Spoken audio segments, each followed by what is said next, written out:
Hace 33.000 años, en los bosques, llanuras y colinas de Europa, comenzaron a aparecer cambios en los primeros humanos que habían migrado hacia el norte. La cultura y tecnología de las tribus y comunidades de la región avanzaban, como lo demuestran los artefactos hallados en el continente, mostrando un rápido desarrollo. Partes de Europa habían comenzado una transición de la cultura aurignaciense a lo que se conoce como la cultura gravetiense. La primera se caracterizaba por el desarrollo de esculturas como arte, herramientas altamente desarrolladas hechas de hueso o asta, y las hermosas y detalladas pinturas rupestres sinónimas de la Edad de Piedra, como las que se encuentran en la cueva Chauvet de Francia. Sin embargo, los cambios hacia la cultura gravetiense demostraron que todas estas tecnologías y conceptos se estaban volviendo más avanzados. Aquí comenzaron a surgir las icónicas figurillas de Venus y tallados intrincados, de manera más prominente que las que se habían visto antes en la cultura europea. Junto con los avances en el arte, surgieron nuevos saltos tecnológicos, que les dieron a los europeos nuevas formas de manipular su entorno y moldear el mundo a su favor. En el video de hoy, nosotros mismos nos adentraremos en el gravetiense, examinando cómo vivía esta gente y qué tipo de tecnologías utilizaban, además de echar un vistazo a las diversas formas de arte que desarrollaron para expresarse en las frías llanuras y los oscuros bosques de Europa. Antes de examinar las innovaciones y creaciones que distinguieron a estas personas de sus predecesores, echemos un vistazo a quienes exactamente estaban liderando el avance cultural aquí. Junto con los fructíferos yacimientos arqueológicos que han regalado a los investigadores figurillas de Venus y nuevos tipos de herramientas antiguas, también se han encontrado esqueletos. La gente de la cultura gravetiense era notablemente alta y delgada, entre 1,78 y 1,88 de estatura, lo cual es realmente excepcionalmente alto. En términos generales, para los humanos históricos, especialmente los antiguos, se ha estimado que el peso promedio de estas personas era de entre 67 a 73 kilogramos, o entre 148 a 161 libras, lo que muestra que también eran bastante delgados. Estos esqueletos muestran que estas personas en vida también tenían un alto grado de musculatura en sus cuerpos, gracias a su estilo de vida físicamente activo. Estudios de 2023 indican que la cultura gravetiense se dividía en dos grupos, Fornol y Vesternis. Los primeros se encontraban en el oeste de Europa continental, a través de Francia y España, mientras que los segundos se extendían por un rango mucho más amplio, desde Italia y Polonia en el oeste, hasta Eslovaquia y partes de Rusia en el este. Aunque su genética difiere, se mezclan más con quienes están en los bordes de cada grupo, mostrando que personas de distintos lugares se reproducían entre sí. Se cree que los Fornol del oeste fueron antepasados de los Cro-Magnon, quienes prosperaron en Europa tras la Edad de Hielo. Sungir, en el oeste de Rusia, es uno de los principales sitios arqueológicos donde los científicos han estudiado restos de personas de la época gravetiense. La gente de aquí fue de las primeras en llegar a Europa y sus tumbas suelen estar muy bien conservadas. Uno de estos individuos, conocido como el hombre de Sungir, un hombre de entre 35 y 45 años, está tan bien conservado que lo cientifica. Científicos han podido reconstruir su rostro, dándonos una visión casi inquietante del pasado distante. Fue adornado con joyas cuando fue enterrado y su cuerpo fue pintado con ocre. Se cree que falleció tras un accidente repentino, que al parecer fue resultado de un daño en el cuello, y recibió un trato especial en su funeral. Quizá fue un individuo muy respetado o un hombre de alto estatus dentro de la tribu en la que vivía. Los europeos de la cultura gravetiense eran cazadores-recolectores y seguirían siéndolo durante algún tiempo hasta la llegada de los asentamientos permanentes y las sociedades agrícolas. Eran nómadas de llanuras y bosques, establecían residencias temporales que desmontaban y trasladaban, siguiendo el movimiento de animales salvajes según las estaciones. Parecían preferir alimentos ricos en grasa, probablemente para obtener la energía que necesitaban para estar en constante movimiento durante todo el año. Quienes vivían en climas fríos se enfocaban mucho más en la carne grasosa que los del sur de Europa o tierras bajas cálidas. Esta tendencia a moverse es lo que los diferenciaba de los neandertales, que se habían extinguido unos 7000 años antes del inicio del Gravetiense. Los neandertales no solían viajar grandes distancias a lo largo del año, lo que le daba ventaja a las bandas nómadas de Homo sapiens. Las dietas variaban según la ubicación de los grupos gravetienses. En las regiones costeras se comían mariscos con frecuencia. Los recolectores caminaban por las costas rocosas para recoger moluscos, mientras que los cazadores cazaban focas y pescados en pozas de agua salada y playas. Las personas de la época gravetiense que vivían en el Reino Unido, específicamente en la costa de Gales, parecían preferir los alimentos del mar. En el interior se cazaban animales grandes. Durante la época gravetiense, los pueblos colaboraban para cazar grandes mamíferos con pezuñas, como los renos migratorios. Hay suficiente evidencia de que estas personas estaban lo suficientemente organizadas y avanzadas como para abatir animales tan grandes como los mamuts, probablemente confiando en lanzas afiladas y acanaladas para perforar la gruesa piel de la bestia. Los mamuts habrían sido presas extremadamente abundantes para los grupos de cazadores gravetienses, y las tribus podían mantenerse durante largos periodos con solo una caza. Las pieles, los pelajes, los huesos y la carne se usaban para diferentes propósitos en los campamentos temporales que establecían. Los colmillos y costillas formaban la base de las chozas, y las pieles se usaban como refugio contra la nieve y el viento. La carne de mamut era rica en grasa, lo que les daba a los cazadores gravetienses la energía que necesitaban para estar en constante movimiento, mientras que los pelajes podían servir como ropa, proporcionando un aislamiento importante en un mundo que era más frío que el nuestro hoy en día. Los artefactos más estrechamente asociados con la Europa gravetiense son, sin duda, las famosas figurillas de Venus. Se han extraído más de 200 Venus individuales de sitios arqueológicos en toda Europa, algunas incluso en Asia, y todas siguen un patrón de diseño similar. Todas representan cuerpos femeninos humanos con proporciones exageradas. Construidas de piedra caliza, arcilla, marfil o hueso, las figuras tienen caderas muy anchas con vientres, pechos u órganos reproductores exagerados y, curiosamente, casi todas carecen de brazos, manos y pies. Las cabezas de estas figuras suelen ser abstractas, con pocos o ningún rasgo facial, y en ocasiones están adornadas con joyería o cuentas talladas de manera intrincada.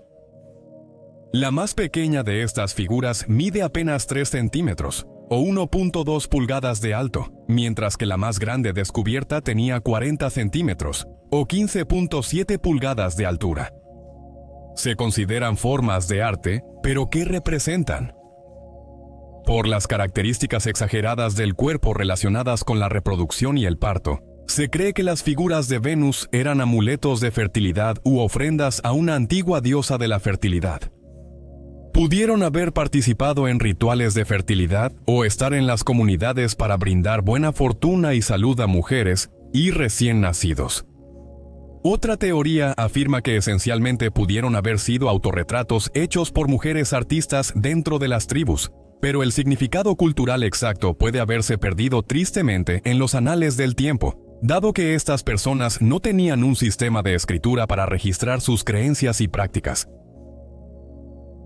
Cabe señalar que estas figuras no están asociadas con la diosa romana Venus. Son miles y miles de años más antiguas. La figura de Venus gravetiense más famosa es la Venus de Willendorf, un artefacto desenterrado en un sitio paleolítico cerca del pueblo de Willendorf, en lo que hoy es Austria. Fue descubierta durante una excavación encabezada por el arqueólogo austrohúngaro József Szombathy y sus asociados en agosto de 1908, y se cree que fue tallada hace hasta 30.000 años. Adornada con cuentas talladas o trenzas en la cabeza, la figura de Willendorf es una Venus muy típica en cuanto a estructura y tamaño, y está hecha de piedra caliza o lítica. Curiosamente, ese tipo de rocas no se pueden encontrar cerca de Willendorf. La fuente más cercana está al otro lado de los Alpes, cerca del lago de Garda en Italia. Sin embargo, no se conocen figuras parecidas aquí. En cambio, la roca que compone la Venus pudo haber venido de lo que ahora es el este de Ucrania, donde se conocen figuras similares. No se sabe si la Venus fue tallada primero y luego trasladada a Austria, o si la roca misma fue transportada a Austria para ser tallada. Al igual que la cultura auriñaciense que la precedió, la gente del Gravetiense también era conocida por sus tallados en roca. Las más impresionantes de estas provienen de las cuevas de Aespitata, en la región vasca de lo que hoy es España. Aquí, grabados en las paredes de las cavernas, hay numerosos petroglifos de bisontes antiguos, una especie que probablemente era cazada por la gente que hizo los grabados. Aquí también hay rasgos exagerados, cuernos más largos y perspectivas inusuales que definen el estilo gravetiense. Estas personas también parecen haber sido hábiles pintores de cavernas. Aunque hay formas de animales en las paredes de cuevas gravetienses, estas personas preferían plasmar la silueta de sus manos en las rocas. En algunos sitios, como la cueva Cosca en la región de Marsella, Francia, estas huellas de manos son abundantes. Aunque la cueva está a 37 metros bajo el agua por el aumento del nivel del mar tras el deshielo de la edad de hielo, las pinturas no están sumergidas y solo se accede a ellas en un recorrido con elevador. Algunas huellas de manos no tienen dedos, probablemente de forma intencional, doblando los dedos hacia la palma al hacer las impresiones, y no porque los artistas los hayan perdido. Las impresiones se hicieron soplando ocre o carbón por un tubo de hueso sobre la mano puesta en la pared, formando el contorno oscuro de manos humanas de hace 30.000 años. Estas piezas pudieron haberse dejado para recordar a los antepasados en el futuro. Pudieron tener significado religioso o solo ser un medio de comunicación.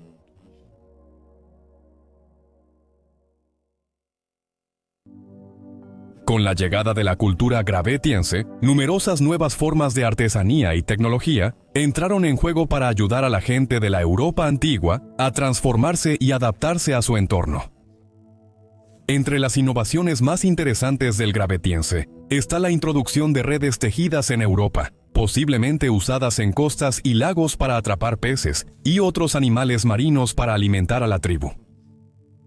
También pudieron ser dispositivos de almacenamiento eficientes y fáciles de fabricar con suficiente material. Más importante aún, sin embargo, los gravetiense trajeron las primeras lámparas de aceite a Europa, estructuras básicas en forma de cuenco hechas de piedra, sobre las cuales se podía quemar un combustible para obtener calor o luz, aunque solo fuera por un breve tiempo.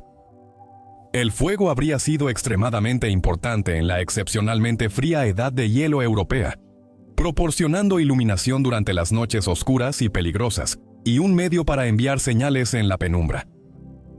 Durante el Gravetiense II surgieron armas y herramientas duras.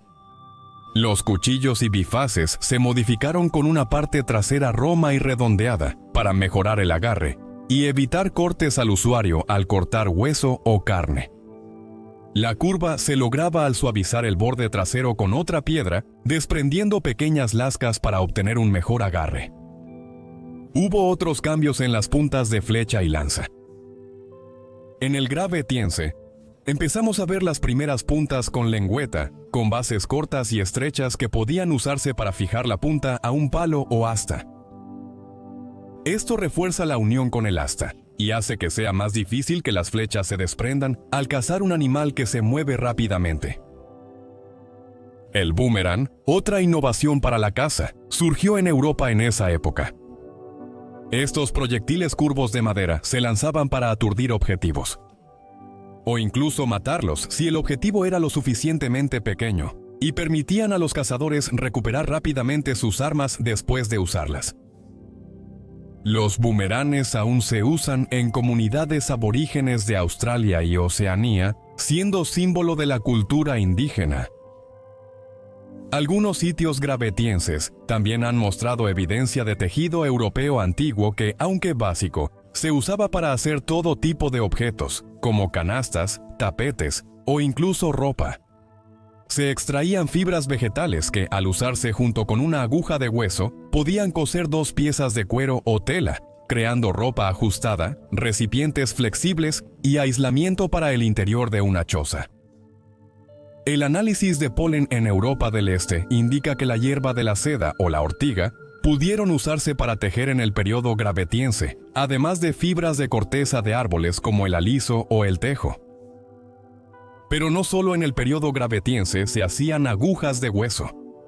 Los huesos largos de extremidades o costillas de mamíferos con pezuñas se usaban para prensar y alisar pieles antes de coserlas o ponerlas en una choza. Otros huesos servían de decoración. Los dientes, garras, astas y cúbitos servían para varios usos, dando a los gravetienses de la Edad de Hielo más herramientas para instalar su campamento. La cultura gravetiense demuestra lo innovadoras y avanzadas que eran las personas de la última Edad de Hielo. Aunque la cultura popular ha representado anteriormente a estos cazadores-recolectores como personas violentas, casi brutales, incapaces de pensamientos o emociones complejas, todo el arte descubierto de los gravetienses pinta, literalmente, una historia muy diferente. Eran personas espirituales y creativas que usaban herramientas para cambiar el mundo a su alrededor en su propio beneficio. Eran lo suficientemente resistentes para sobrevivir a las bajas temperaturas del final del Pleistoceno, pero también lo suficientemente sensibles como para dejar su huella en el mundo para las generaciones futuras. Estos eran humanos, en su forma más pura y creativa, listos para lanzarse al amanecer de la civilización y la agricultura con la llegada del Holoceno.